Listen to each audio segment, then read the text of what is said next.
Why Italy's geography keeps it divided. Italy appears unified on the map as a single peninsula extending into the Mediterranean, surrounded by sea and shaped by long historical continuity. From a distance, the country looks naturally coherent, with clear borders and a simple geographic outline that suggests internal unity. That impression is misleading, because Italy's terrain does not naturally support fast integration or strong central cohesion across the entire peninsula. Italy is not compact or balanced in shape, but long and narrow, stretched across a wide north-south axis with limited east-west depth.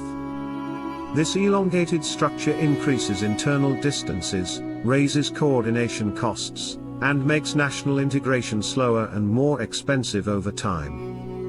Geography tends to reward compactness, because shorter distances reduce friction in administration, infrastructure, and economic exchange.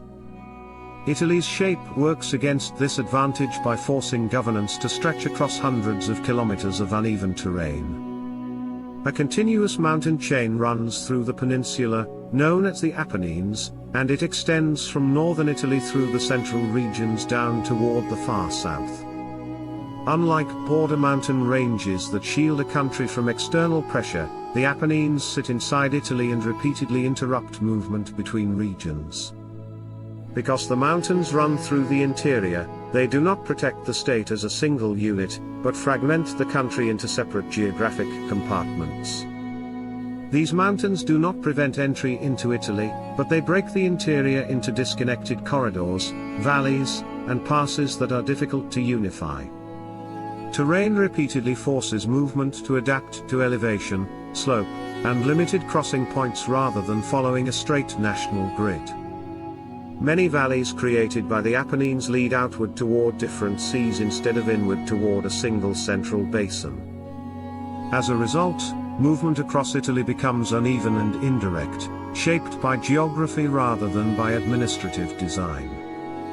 Infrastructure follows terrain instead of correcting it, reinforcing geographic separation rather than removing it. This is why Italy never developed a single natural core capable of integrating the peninsula quickly and efficiently. In northern Italy, the terrain changes sharply into the flat and fertile Po Valley, which is one of the largest continuous plains in Europe. The Po Valley supports efficient movement across long distances, because flatland reduces friction and makes transport predictable.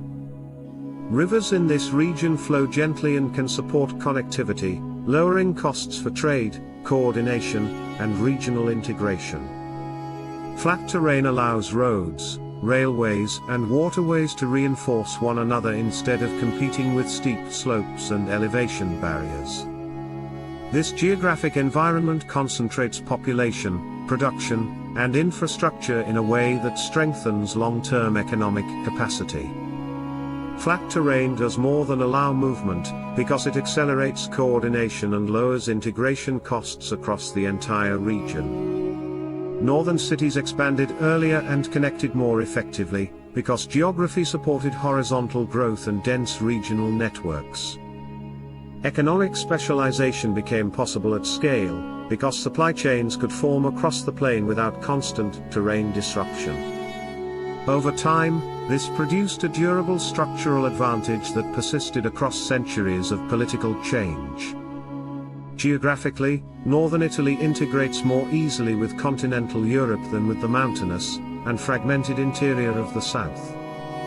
South of the Po Valley, terrain becomes fragmented again as hills and mountains dominate the interior landscape across much of the peninsula. Coastal plains become narrower and more disconnected, limiting the formation of large, unified economic zones. East-west movement is repeatedly interrupted by ridges and elevation changes that force routes into inefficient patterns. Travel is pushed along the coastline or forced through a limited number of mountain passes that act as internal constraints. This fragmentation separates regions not only from the north, but also from one another inside the peninsula itself.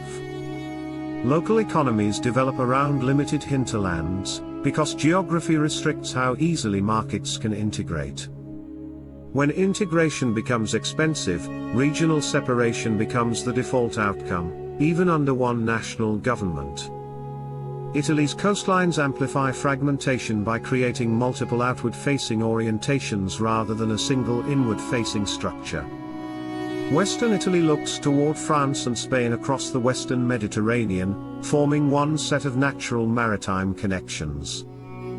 Eastern Italy faces the Balkans across the Adriatic, forming a different set of routes, pressures, and historical links. Southern Italy opens toward North Africa and the Eastern Mediterranean, connecting to another geographic world entirely. Each coastline connects Italy to different sea lanes, markets, and strategic environments that pull attention outward.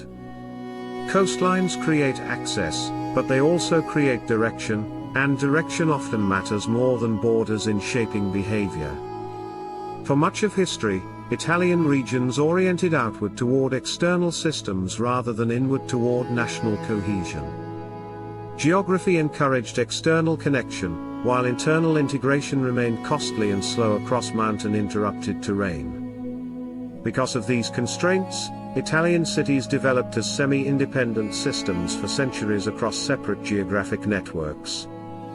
Rome, Milan, Venice, Florence, Naples, Palermo, and Genoa evolved according to different terrains, routes, and economic orientations. Each city responded to its local geography, its access to rivers or ports, and its position in trade networks across different seas.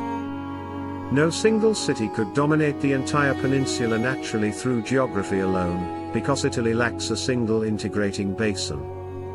Rome held symbolic authority and historical prestige, but it did not sit at the center of Italy's economic gravity. It did not control the richest plains of the north, and it did not naturally integrate the southern regions through terrain. Political authority therefore had to compensate for geography through administration and institutions rather than relying on natural integration. When unity depends on constant administrative effort, cohesion remains fragile and requires continuous reinforcement. This is why Italy remained politically fragmented for centuries even when cultural connections existed across the peninsula. While France consolidated early around a central basin with converging river systems, Italy remained a mosaic of regions and city-states. France's geography pulled regions inward, while Italy's geography pushed regions apart into separate internal corridors. Geography did not assist Italian unification, because the terrain created multiple centers and multiple outward orientations. Foreign powers entered Italy repeatedly not because Italy was inherently weak, but because it was geographically open to penetration. The Alps formed a strong northern barrier, but once crossed, the peninsula offered few internal stopping points to block longitudinal movement. Italy was therefore easy to enter, because movement down the peninsula is possible, but difficult to consolidate into one integrated system.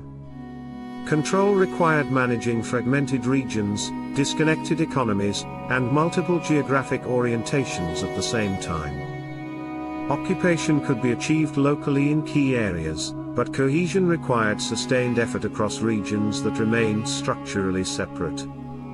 Even after political unification in the 19th century, geographic constraints remained unchanged and continued to shape outcomes.